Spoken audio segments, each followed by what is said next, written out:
Ever wondered how an African nation managed to resist the European scramble for Africa during the late 19th century?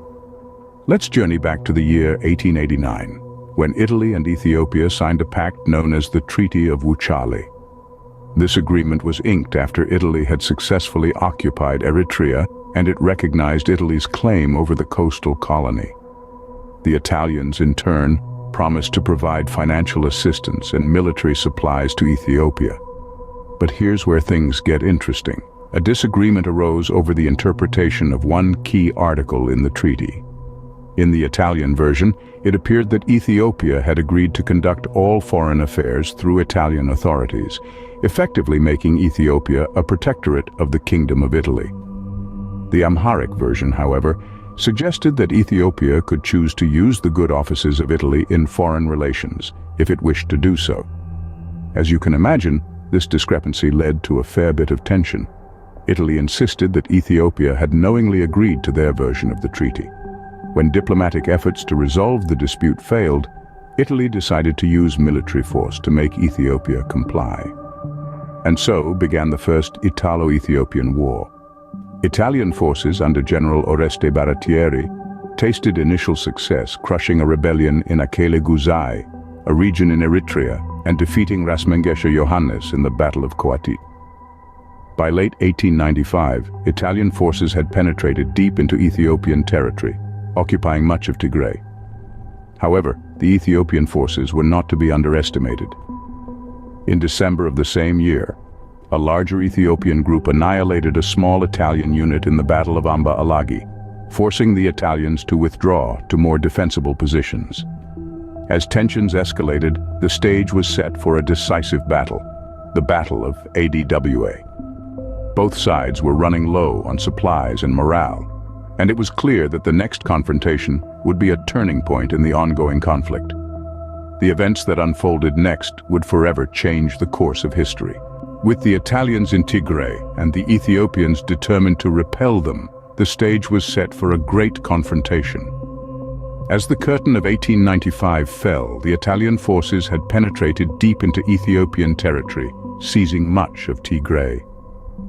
The Battle of Amba Alagi in December that year saw the Italians retreating to more defensible positions within the province, where the two formidable forces stood face to face. The Ethiopian side, commanded by Ras Makonnen Wold Mikael, Fitarari Gebeyehu, and Ras Mengesha Yohannes, had demonstrated their might, forcing the Italians to reconsider their advance. The Ethiopians were resolute, determined to defend their land, their sovereignty, and their dignity. On the opposing side, General Oreste Baratieri, the commander of the Italian forces, found himself in a precarious situation. His forces were deep in foreign territory, and supplies were dwindling. The local land had been exhausted, and they were running on fumes. The pressure was mounting, both from the Ethiopian forces in front of them and from the Italian government back home. The latter was insistent. They demanded action from Baratieri. The general was caught in a dilemma. The Ethiopian forces had proven their mettle, and a head-on confrontation, given the circumstances, was a gamble. But retreating would mean a blow to the morale of his troops, and it would undoubtedly be seen as a dishonorable act back home. It was a decision that weighed heavily on him, a decision that could change the course of history. The final days of February 1896 were tense. Baratieri knew the clock was ticking. His supplies would not last more than 5 days. He held a meeting with his generals, where an attack was fiercely advocated. The general hesitated, but the voices of his subordinates and the pressure from his government were relentless. With pressure mounting, Baratieri made a fateful decision: to attack. The decision was made. The die was cast. The stage was set for what would become one of the most significant battles in the history of Africa, the Battle of Adwa. On the evening of the 29th of February, Baratieri met with his generals to discuss their next steps. Inside a makeshift war room, the air was thick with tension. Baratieri, on the brink of being replaced by a new governor, was all too aware of their dwindling resources. He proposed a retreat, perhaps as far as Asmara, but his subordinates were adamant. They argued forcefully for an attack, their conviction ringing through the room. "Italy would prefer the loss of 2,000 or 3,000 men to a dishonorable retreat," declared one general, his words echoing the sentiment of the group. Baratieri was swayed, hesitating just long enough to claim the need for last-minute intelligence. But as the clock ticked on, the decision was made. "The attack will start tomorrow morning at 9, Baratieri announced, his words sealing their course of action. As the Italian troops marched to their starting positions, the fate of two nations hung in the balance. Outnumbered and under pressure, the Italian army launched its attack on the morning of the 1st of March, 1896. The Italian forces, led by General Oreste Baratieri, initiated their advance with an air of determination. They were confident, for they believed they held the advantage of modern weaponry and military discipline. But unbeknownst to them, they were walking into a battle of epic proportions. The Ethiopian forces under Emperor Menelik II had been waiting. Their numbers ranged from a low of 73,000 to a high of over 100,000, outnumbering the Italians by an estimated 5 times. And while they may not have had the same technological advantages as their adversaries, they had something far more potent, an unyielding spirit and a fierce love for their homeland. The initial Italian advance met with resistance, but they managed to push forward. However, the Ethiopian soldiers were not to be underestimated. They launched a series of counterattacks, displaying a level of bravery and resilience that caught the Italians off guard. The Ethiopians, led by their charismatic Emperor Menelik II, fought with an intensity that was both awe-inspiring and terrifying. They were not just fighting a battle, they were waging a war for their freedom.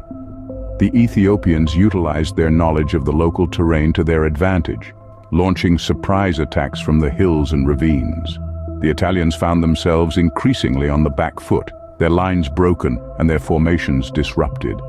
The Ethiopian soldiers, with their traditional weapons and indomitable spirit, proved to be a formidable force. As the day wore on, the tide of the battle started to turn in favor of the Ethiopians. The Italian forces, exhausted and demoralized, began to retreat. Their dreams of a swift victory were rapidly fading, replaced by the harsh reality of defeat. But the Ethiopians were relentless. They pursued the retreating Italians, determined to drive them out of their land. The leadership of Emperor Menelik II was instrumental in the Ethiopian victory. He rallied his troops, inspiring them with his courage and determination. His strategic planning and understanding of the battlefield dynamics played a crucial role in outmaneuvering the Italian forces. His leadership, coupled with the bravery of the Ethiopian soldiers, turned the Battle of Adwa into a historic victory for Ethiopia. The Italian retreat soon turned into a full-blown rout. The once confident Italian army was now in disarray, their dreams of an East African empire shattered. The Battle of Adwa would prove to be a humiliating defeat for the Italians, forever changing the course of their colonial ambitions in Africa. But for the Ethiopians, the Battle of Adwa was more than just a military victory. It was a moment of immense pride and national unity. It was a testament to their courage, their resilience, and their unwavering love for their country. It was a victory that echoed across the continent, inspiring other African nations to resist colonial rule. The Battle of Adwa was over, and with it, Italy's dream of an East African empire. The Ethiopian forces, under the leadership of Emperor Menelik II, had emerged victorious. They had defended their homeland against a formidable adversary, proving to the world that they were a force to be reckoned with.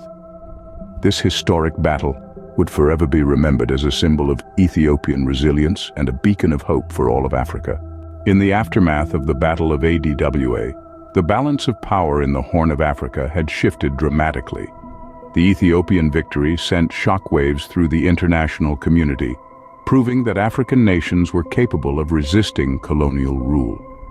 The immediate aftermath of the battle was a time of intense activity in Ethiopia.